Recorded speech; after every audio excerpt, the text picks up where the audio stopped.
გამარჯობა მერაბ, როგორ ხარ ჩემო მეგობარო? ძალიან კარგად არიელ, შენ როგორ ხარ? მიხარია შენი ნახვა. ჩემთვისაც როგორც ყოველთვის დიდი სიამოვნებაა შენი ნახვა. უნდა ვთქვა, შენს ასისტენტს შედის დაუკავშირდი, რომ ჰენრისთან მატჩამდე მოგვეწვია შოუში. მე გულში გავიფიქრე, შესაძლოა წაგების შემდეგ მოსვლა არც მოუნდეს მეთქი, მაგრამ მან მითხრა, რომ პროფესიონალი ხარ და პირობას არ ასრულებ. შემიძლია ვკითხო, როგორ გადახარშე ეს მასხი? შენ ხომ ნამდვილი მებრძოლი ხარ და ყოველთვის მოგება გინდა. თუმცა ეს შენი ძირითადი სპორტი არ არის. შენი კი ოლიმპიური ჩემპიონია. როგორ უმკლავდები ასეთ მასხს MMA-ს წაგებასთან შედარებით? ჩვეულებრივად. ჩემთვის ისეთ პატივსაცემ მეტოქესთან და კარგ ადამიანთა წაგება, როგორც ჰენრია, ტრაგედია არ არის. მით უმეტეს ერთ სასტუმრო შევიყავით, მისი ოჯახი გავიცანი და ჰენრის პირადად უკეთ შევიცანი. თავიდანვე როცა მასთან ეს ჭიდაობის მატჩი მივიღე, ვიცოდი, რომ დიდი გამოწვევა იქნებოდა. მანამდე ხომ აქ ამერიკაში უნდა გვეჭიდავა, მაგრამ ის რაღაც მიზეზების გამო ჩაეხსნა და მე საქართველოში წავედით. ჩემთვის დიდი პასუხისმგებლობა იყო ოლიმპიურ ჩემპიონთან ჭიდაობა. მაგრამ მე მიყვარს გამოწვევები. ვიცოდი, რომ ეს რისკი იყო, ჯერ კიდევ მაშინ როცა პირველად ვეჭიდავე. განსაკუთრებით მას შემდეგ, რაც პირველად მოვუგე. ახლა კი თვითონ დამირეკა და რევანში მთხოვა. ცოტა უცნაური კი იყო, მაგრამ ვიცოდი, რომ სპეციალურად ემზადებოდა და ჩემს შესწავლას დაიწყებდა.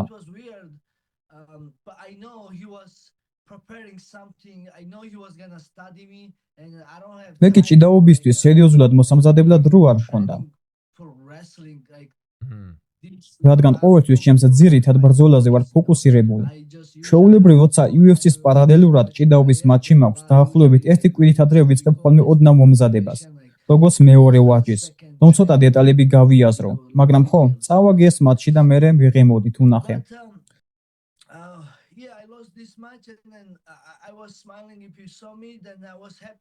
მის გამოც ბედნიერი ვიყავი და მისი ოჯახის გამოც. მან ეს დაიმსახურა, მომიგო და მოსჭა. არ ვარ გაბრაზებული. ეს სპორტია და სპორტს რისკები ახლავს. ხან მოიგებ, ხან წააგებ.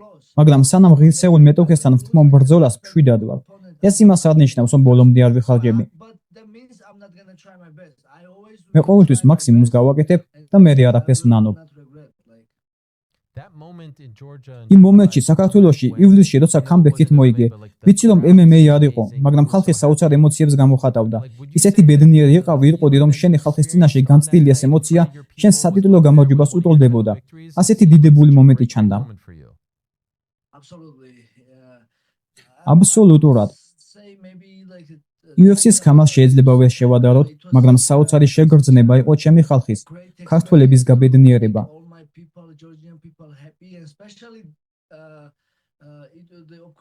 დარბაზი ხომ სავსე იყო ქართველებით, მაგრამ გარდა ამისა მთელი ქვეყანა ტელევიზორებიდან ადევნებდა თვალს ამ მატჩს.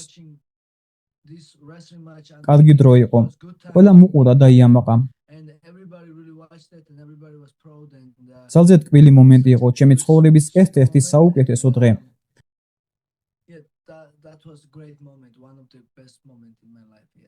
ვიცი რომ 24 ოქტომბერს დიდი ბრძოლა გელოდება, მაგრამ მომავალში თუ ისურვებდი მესამე მატჩს ჰენრისთან? კი, რატომაც არა. გამოწვევები მიყვარს, ჭიდაობა ძალიან მიყვარს. როცა დრო მექნება რომ კონკრეტულად ჭიდაობაზე გავამახვილო ყურადღება, სიამოვნებით ვეჭიდავები ჰენრის ხელახლა. პრობლემა არ არის. მაგრამ ახლა მთელი ფოკუსი პიოტრზეა 24 ოქტომბერს აბუ-დაბიში. სანამ ეს ოქტომბრის ბრძოლა შედგება, შენთვის 10 თვეზე მეტი იქნება გასული ბოლო ოქტაგონზე შესვლიდან. ეს ცოტა უჩვეულოა, რადგან 2025 წელს ერთ კალენდარულ წელში 4 ბრძოლა ჩაატარე. ახლა კი უკვე 8 თვეზე მეტია უქმად ხარ. როგორი იყო ეს პერიოდი შენთვის? ვიცი რომ სხვა ტურნირებზე იასპარეზე, მაგრამ ეს ხომ არ არის იგივე, რაც UFC-ს სატიტულო ბრძოლები. ეს პაუზა შენთვის სასარგებლო აღმოჩნდა, თუ უკვე მოუთმენლად ელიტ ჯგუფს?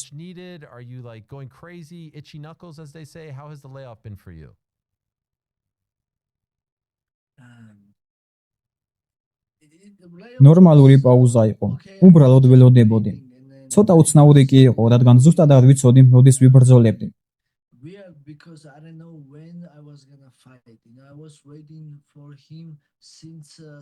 გაზაფხულიდან მოყოლებული ამას ველოდებოდი.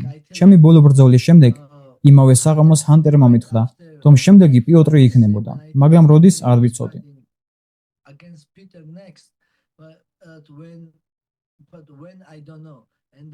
მერე UFC მას გითხრა, რომ თეთრ სახლში ჩვენი ჭუბია შედგებოდა.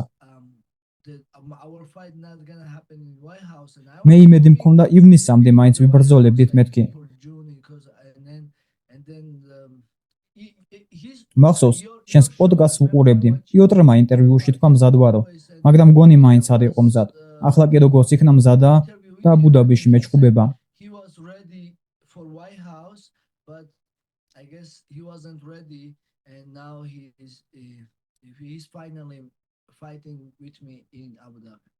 თუ იყო მომენტი, როცა ნერვიულობდი, რომ UFC სხვა გზის წავიდოდა და შონომალის ან ვინმე სხვას ჩაუსვამდა ბრძოლაში.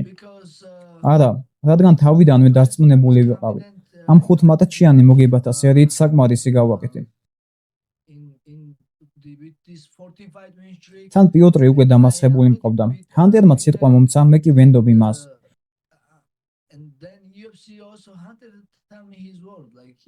ფიქრობ, UFC-სთვის ეს საუკეთესო ვარიანტი იყო და ვიცოდი, რომ ამ ბრძოლის ჩატარება სურდათ. დარწმუნებული ვიყავი, უბრალოდ დროის ამბავი იყო.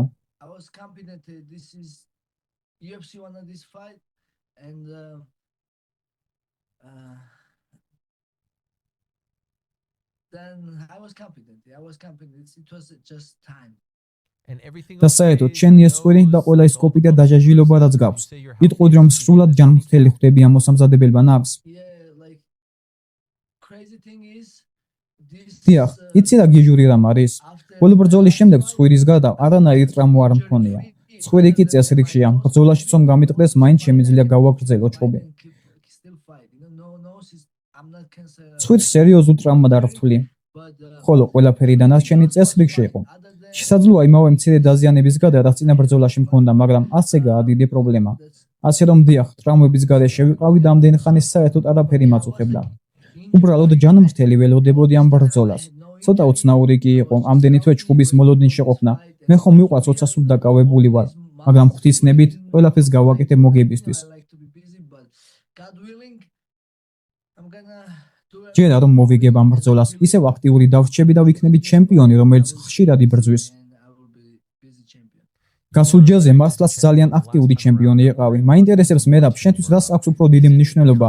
ისევ ჩემპიონი გახდე, ანუ მართლა გენატრება UFC-ს ჩემპიონობა, და ის რომ ჩემპიონად გექცევიან, თუ უბრალოდ შენში არსებული მებრძოლ სულს ეზიზღება, ის თუ როგორც წავიდა ბოლო ბრძოლა. შესაძლოა აცნობიერებ, რომ ეს წელში ბევრი რამ მოხდა და უბრალოდ პიოტრიანის დამარცხება გინდა, მათ შორის არსებული ისტორიის გამო. რას აქვს უფრო დიდი წონა? თუ შეგიძლია თქვა, რომ ორივეს. მე მებრძოლი ვარ, მიყვარს ჭუბი. ჩემპიონობა ან არა ჩემპიონობა, ქამარი უკვე 4 ჯერ მოვიგე და ამით აბსოლუტურად კმაყოფილი ვარ. მაგრამ რა თქმა უნდა, ყოველთვის მინდა კიდევ ერთი ნაბიჯით წინ წასვლა.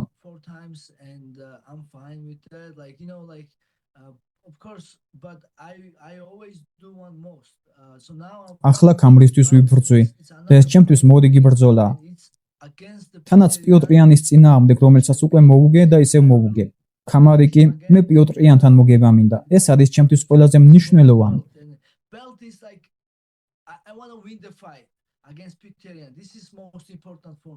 ქამარი მეორე ხარისხოვანია, ის მოგებას მოყვება. სასიამოვნოა რა თქმა უნდა, მაგრამ მე მებრძოლი ვარ. მინდა ჩემი შემდეგი ბრძოლა მოვიგო მსოფლიოში საუკეთესო მებრძოლის წინააღმდეგ. ეს არის ჩემი მიზანი. შემდეგი ჭუბი მოვიგო საუკეთესოებს. აი ასე ვუყურებ ამას. ხანდახან მკითხავენ, ხოლმე ვისთან მინდა ჭუბი ამის შემდეგ. მინდა ვებრძოლო საუკეთესოს, ვისაც ყველაზე მეტად ეკუთვნის და ვინც ჩემს რანგშია. ყოველთვის საუკეთესოები მინდა. ხანდახან მეკითხებიან, მაგალითად, პრაიმში მყოფ TJ დილაშოუსთან არის ჭუბებდიო? ვამბობ, არა, რადგან ეს არარეალურია. მე ყოველთვის ის მინდა, ვინც დღესაა საუკეთესო, ვინც ჩემს დონეზეა და მასთან ვიბრძოლებ. დეკემბრის იმ ბრძოლას როგორ გაიხსენებ მე რა, რადგან ისევ და ისევ ერთ წელში ბევრი ჭუბი მოგიწია. მთელი წელი ასეთი დომინანტი იყავი, საოცრად გამოიყურებოდი. წლის ბოლო შოუში კი სრულიად სხვაგვარი ბრძოლა გამოვიდა. ახლა როცა დრო გქონდა, რომ ეს ყველაფერი გადაგეხარჯა და დაფიქრებული იყავი, რას გრძნობ მის მიმართ? ბევრს ვფიქრობ ამაზე, თუ უკვე გადალახე ეს, როგორ აღწერდი შენს დამოკიდებულებას?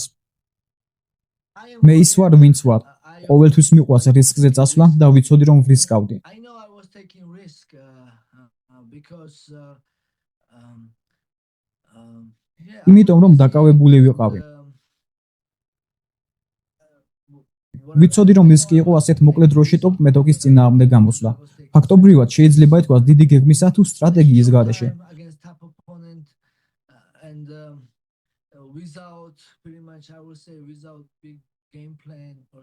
უბრალოდ მინდოდა მებრძოლა და აქტიური დავრჩენილიყავი. მაგრამ არ ვნანობ. მივიღე ეს ბრძოლა, წავაგე და მშვიდადვარ.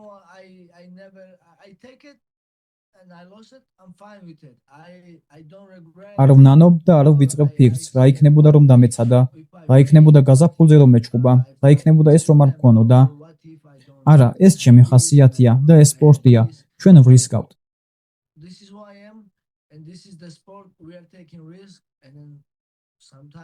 პირველად როცა მას მოუგე, საერთოდ უარეს ფიზიკურ ფორმაში ვიყავი.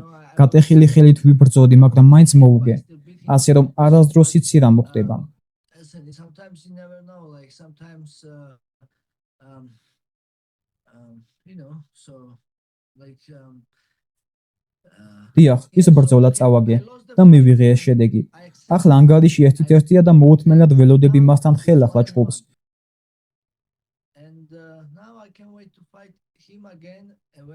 როცა არ უნდა დაბრუნდეს, ის ტოპ მეტოქია. ძალიან კარგი მებრძოლია, როგორც თქვი, საუკეთესოებთან ჭუბი მინდა და იქ გამოჩნდება ვინ გაიმარჯვებს ამ ბრძოლაში.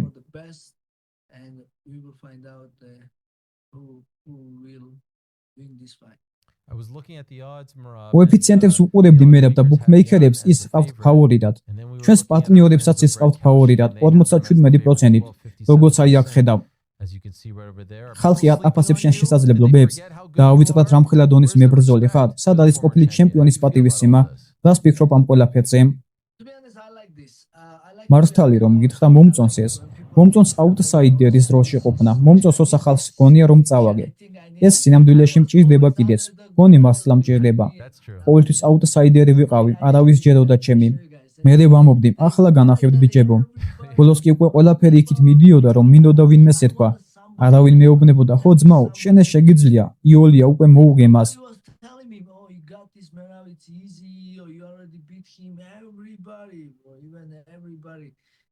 ამიტომ მჭირდება ეს კოეფიციენტებიც რომ ვნახო.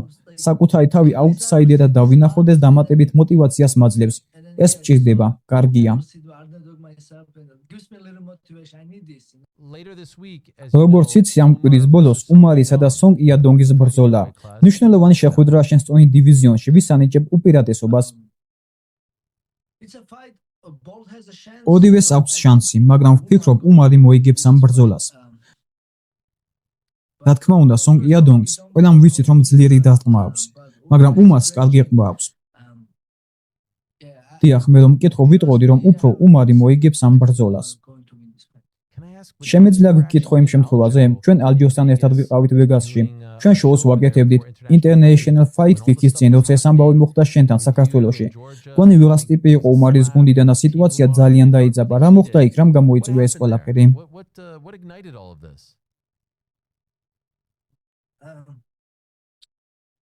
მოკლედ ყველაფერი უნდა მოყვე.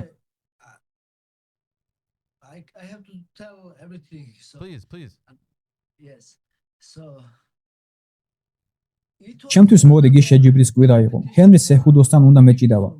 ეს ჭიდაობის მატჩი ჩემს ქვეყანაში ტარდებოდა, მაგრამ ჩვეულებრივი კვირა იყო ჩემთვის.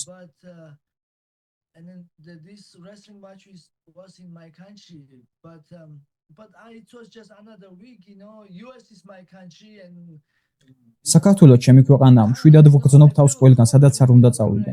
მით უმეტეს, როცა შეჯიბრი მაქვს. სასტუმროში ვცხოვრობდი, ძალიან მშვიდად ვიყავი.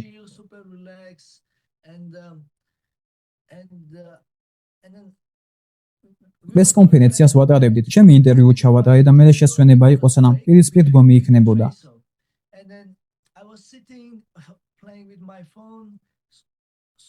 ვიჯექი ტელეფონით ვერთობოდი სრულიად მშვიდად. უცებ ვიღაც მოვიდა, კისერში წამწვდა, მომკაჩა და რუსულად დაიწყო ყვირილი.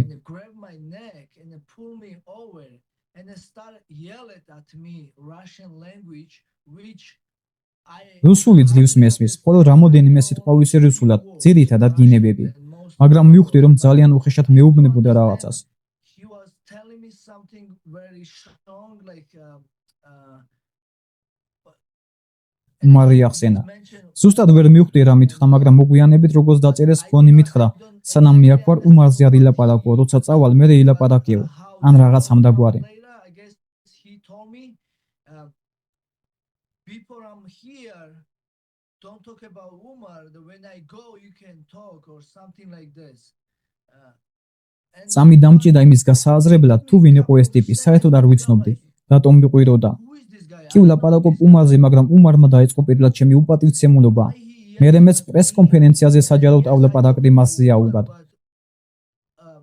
Umar started first disrespect me, and then I talk shit about him in front of him in press conference and public, and then after ბრძოლის შემდეგ ხელი ჩამოვართვა, ის კი კვლავ წუწუნს აგრძელებდა, გამაბრაზა და მეც გავაგრძელე ლაპარაკი. and then we fight before მანამდეც ვიჩხუბებთ და საბოლოოდ მაინც ვიჩხუბებთ. ეს ჩემი და მისი ამბავია. ბუნებრივია ეს ტიპი არ მომწონს, მაგრამ ეს ვინ არის, რომ მიკარნახოს მასზე რა ვთქვა და რა არა? ეს ჩემი და უმარის საქმეა. what to say about him, it's about me and Umar. It's not. I respect მე უმარის ოჯახს, ნურმაგომედოვების ოჯახს ძალიან დიდ პატივს ვცემ. აბდულმალაკ ნურმაგომედოვთან ფოტოები მაქვს, ბევრჯერ დამედია სურათები მასთან, ხაბიბთან, ისლამთან.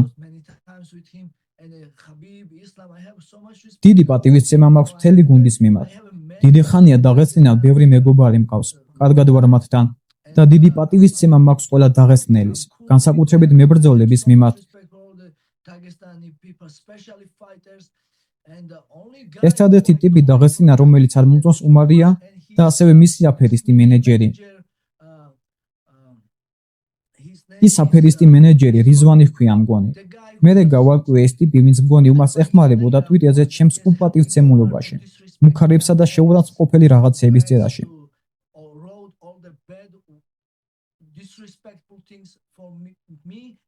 ჩემი ქვეყანაც კი ახსენეს უპატივცემულო კონტექსტში. ეს რიზვანი, ეს აფერისტი მენეჯერი ნამყოფია საქართველოში. სტუმრად იყო, ძალიან კარგად დახვდნენ იქ.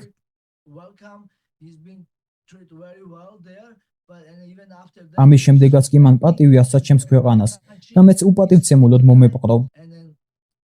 აფერისტი ტიპია. ხო და დიახ, ეს ორი ტიპია, რომელიც არ მომწონს.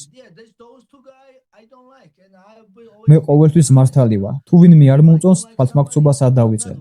ყოველთვის სიმართლეს ვამბობ. არ ვცდილობ ყველას მოვეწონო, არ მინდა რომ ხელოვნურად მოგეწონო. ის ვარ, ვინც ვარ. არ ვაპირებ გაყალბებას.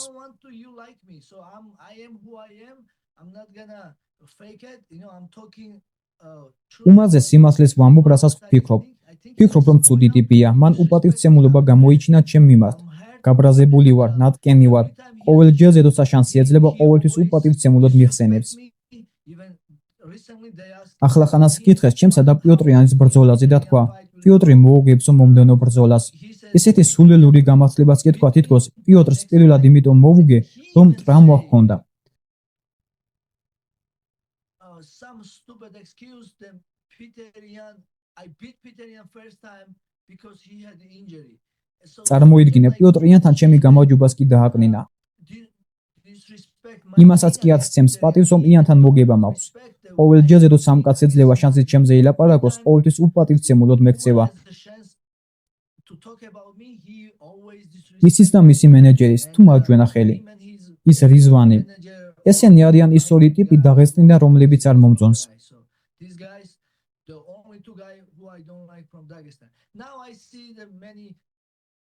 ახლა კი ვხედავ დაღესტნელი მწვრთნელებიდანაც ვიღაცამ დაიწყო ჩემზე აუგად ლაპარაკი. თქვა, იმედი მაქვს პიოტრიანი ნოკაუტში ჩააგდებს მერაბს. მერაბი გონებას დაკარგავს, მერე მსაჯს ხი დაუსხდება, რომ ბრძოლა ვერ გააჩეროს და პიოტრმა მისი ცემა გააგრძელოსო. მერთო ჩემო. ამაზე მეცინება რადგან ეს ტიპები, არ ვიცი. მერე ვნახე ჭიდაობის ერთ-ერთი მწვრთნელიც 12 წლის ბავშვებს ელაპარაკებოდა და რაღაც სისულელეებს ეუბნებოდა ჩემზე. მერაბი ცუდი ტიპიაო. ჰეი, მე მამაკაცი ვარ, გასაგებია? მნიშვნელობა არ აქვს საქართველოში ვარ, ამერიკაში თუ მექსიკაში, თუ პირისპირ მოხვალ და პროვოკაციას მომიწყობ, სახეში სილას მიიღებ და ისე გავცემ პასუხს, როგორც ნებისმიერი კაცი იზამდა. და მე თვითონ უმარიც კი ამბობდა სად არის სტუმართ მოყარეობაო. ეს ტიპი საქართველოში იყო. თუ საქართველოში ჩამოდეხარ პატივისცემა უნდა გამოიჩინო. სტუმრად თუ ჩამოხვალ სტუმრად დაგხვდები, მაგრამ თუ მტრად ჩამოხვალ ანუ პატივცემულობას გამოიჩენ, აი ეს მოხდება.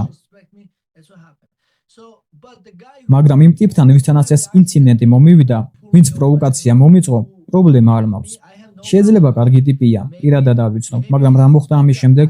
მას შემდეგ რაც ეს ინციდენტი მოხდა ჩემსა და მას შორის, მან უპატივცემულო რაღაც მითხრა და ფაქტობრივად პროვოკაციაზე წამომაგო, მე სილა გავაწანე. არ ვამაყობ ამით, რომ სილა გავაწანე, მაგრამ კაცი ვარ და აცხრნანობ.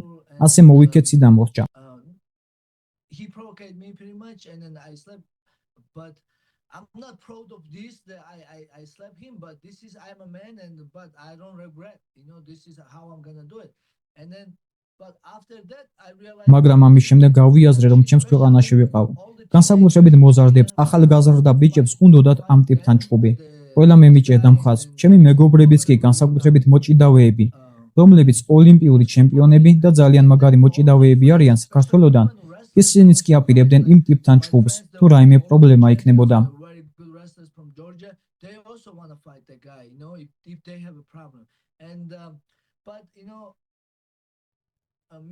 მაგრამ იცი, მე და ჩემმა მეგობარმა ლადომ ცადეთის ტიპი გვეპოვა და ხელი ჩამოგვერთმია. რადგან არ მინდოდა ეს ინციდენტი ჩემს ქვეყანაში გაგრძელებულიყო. ჩვენ ბევრნი ვართ ამ ქვეყანაში და არ მინდოდა ჩემს ქვეყანაში ჭუბი ატეხილიყო.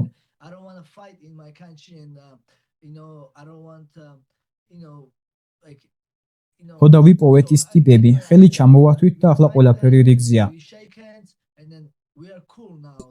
იმავე საღამოს მე და იმ ტიპს ვისთანაც ეს ინციდენტი მომივიდა, ხელი ჩამოვართვით და ყველაფერი მოგვარდა. I shake his hand and everything is done now. დიახ, როგორც ვთქვი, ჩემს ქვეყანაში ესად გავაგრძელე, რადგან არ მინდოდა ცუდი რაღაცები მომხდარიყო. სულ ეს არის. ახლა კი მგონი პატარა ბავშვები აგრძელებენ ლაპარაკს. ცხოვრების თუ არაფერი ესმით, შეუძლიათ თავიანთი მცდარი აზრები ჰქონდეთ, მაგრამ ნამდვილი კაცები ასე აგვარებენ საქმეს.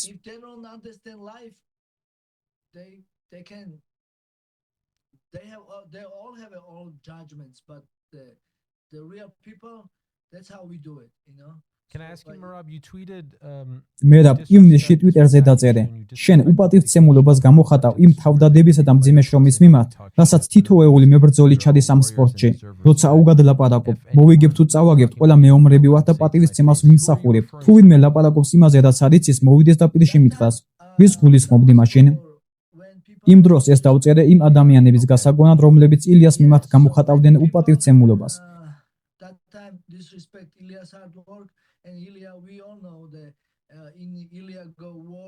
დიახ, იმ პერიოდში ბევრი აკნინებდა ილიას შრომას. ილია კი ყველამ ვიცით, პირველ რაუნდშივე ომში შევიდა, გატეხილი ხელით იბრძოლა. ვინმეს ეს ძვალი რომ გაუტყდეს, საკუთარ სახელს ვერ დაწეს ფურცელზე.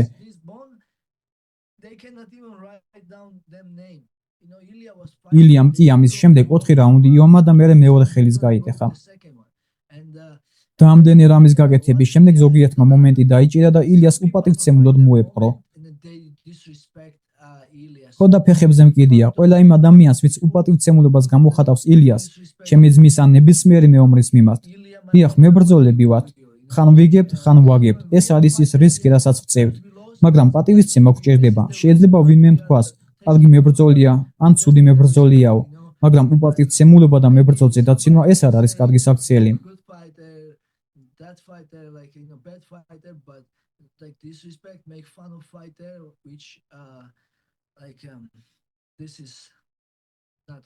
How is he doing? როგორ არის ახლა? სავარაუდოდ ახლა ელაპარაკე, როგორ გრძნობს თავს? როგორც ყველანი ვხედავ, დროს შესანიშნავად ატარებს. ცხოვრებით თქბება. ყოველთვის ასეთი იყო, ძალიან მხიარული ბიჭია, დიდი გულის პატრონია. უყვას მეგობრები და ოჯახი. ძალიან კარგად არის, როცა დაბრუნდება, ქამას დაიბრუნებს და ყველას მოუგებს.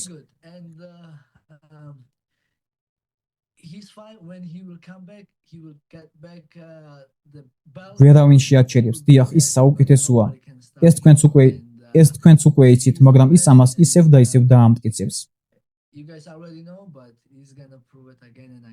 By the way, along those lines, I did see that you did სხვათა შორის ამასთან დაკავშირებით მახსოვს ერთ-ერთ ინტერვიუში თქვი, რომ თითქოს ხელი ჩაიქნია დაქორწინების ოცნებაზე. მაგრამ მე სხვა ვიდეო ვნახე მერაბ, სადაც კარგ გოგოებს ეხმარებოდი კედლებზე რაღაცების ჩამოკიდებაში, ავეჯის აწყობაში. ასე რომ ეთყობა მაინც ვცდილობ. იცი რომელ ვიდეოზე ვამბობ, ხომ? ნამდვილი ხელოსანივით ეხმარებოდი. contractor for them like your old life.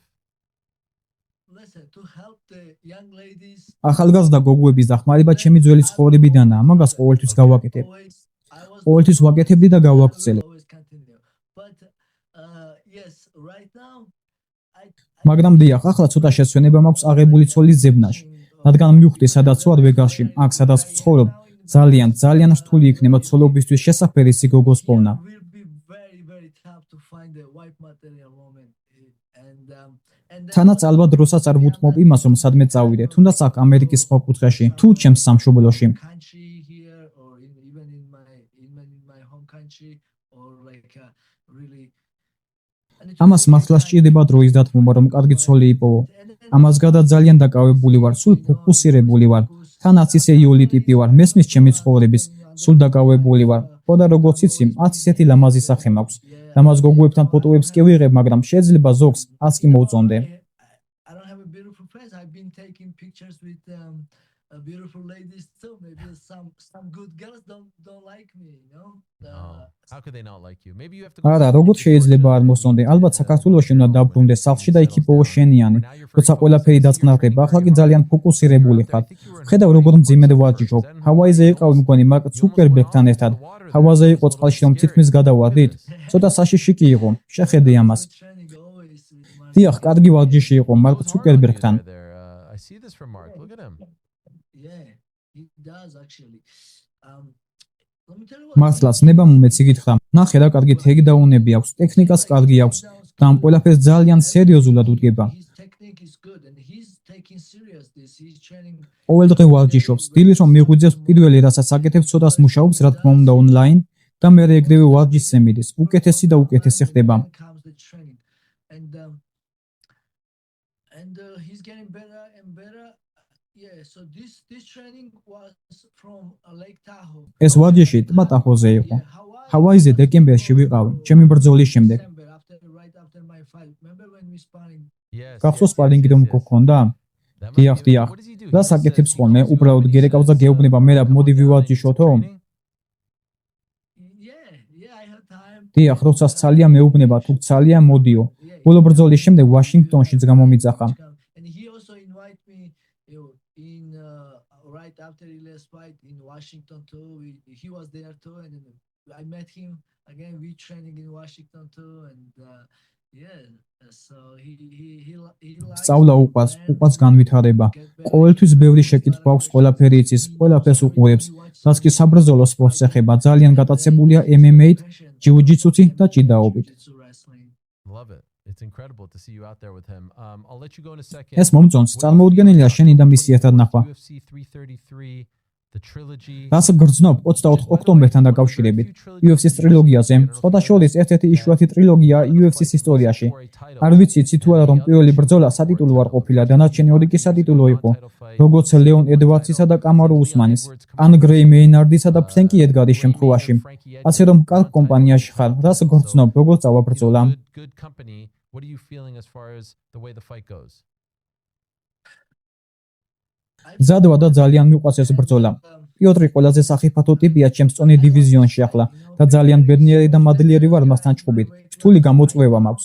მე კი როგორც წესი ძალიან კარგად გამომდის ხოლმე, როცა ვიცი რომ წინ სერიოზული მეტოქე და სერიოზული გამოწვევა მელის. For fighting this guy, I have toughest challenge, and usually I do very good when I know that I have a tough opponent, tough challenge, and like ახლა ბევრს მუშაობ, მაგრამ ვცდილობ ჭკვიანურადაც მოვიქცე. hard, but now წინა ბრძოლის წინაც ბევრს ვარჯიშობდი, მაგრამ საერთოდ არ ვასვენებდი სხეულს. უბრალოდ ვარჯიშობდი და თავს ვიწვავდი. last fight, but I was not taking break. I was just training, burning myself. ამჯერად კი ცოტა დროს გამოვყოფ დასასვენებლად. ოდნავ მეტად მოვდუნდები და მეც ვიფიქრებ. ასე რომ ძალიან კარგად ვარ. შესანიშნავი ბრძოლა გველოდება და ხალხის ინტერესით უყურებს. So I'm very good, and Yeah, so we will have this great იცი ხანდახან როგორ ხდება, აი მაგალითად იანთანო ვიბრძოდი ხალხი ამბობდა, უკვე მოუგო და ისევ რატომ უწყობენ ამ ბრძოლასო. მე კი ვიცოდი, რომ ეს დიდი გამოწვევა იყო ჩემთვის. So like sometimes see like sometimes you know how I should say. So let's say when I was fighting Jan, people were saying, "Oh, I already beat him. I was gonna beat him again. Why they making this fight?" Like, and I knew that was challenge for me. You know, I knew that Peter Yan. ვიცოდი რომ პიოტრ იანთან იოლი ბრძოლა არასდროს იქნება. მან გამავკვირვა კიდეც იმით, თუ რამდენად კარგია და რამდენად ძლიერად უსხამს. მასა ძალიან კარგად თუ არ მოვემზადე, ისევ ცემით გამაძრობს სულს. იგივე მოხდა ჰენრის ხუდოსანაც. როცა მოუგე და ჰენრიმ ისევ გამომიწვია, ისევ მოაწყვეს ჭიდაობის მატჩი ხალხი ამბობდა, მერაბმა ხომ უკვე მოუგო, რამდენჯერ უნდა მოუგოსო. მე კი ვიცოდი, რომ მეორედაც დიდი გამოწვევა იქნებოდა მასთან შეხვედრა. მას სხვა გეგმა ექნებოდა, მაგრამ მაინც მივიღე ეს გამოწვევა. ხო და წავაგე.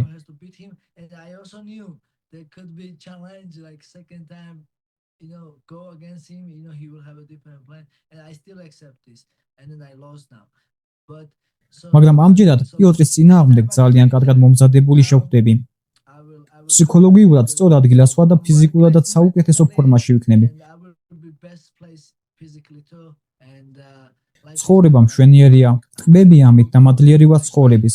დიდება ღმერთს ცოცხალი ვარ და ყველაფერი კარგადაა.